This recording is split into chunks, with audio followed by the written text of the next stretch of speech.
sa lupa'y para akong inaalon at nalulunod sa batikos ng mundo, sa kung ano lamang ang kaya ko.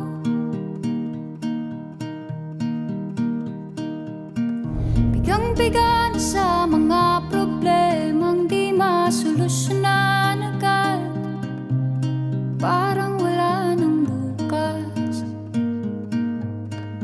Pwede bang umiwas? Hinahanap ang sarili, ngunit di nakakayanan sa ligaw na dinadaanan ko. Saan na to patungo? Saan ako patungo? Dahan-dahan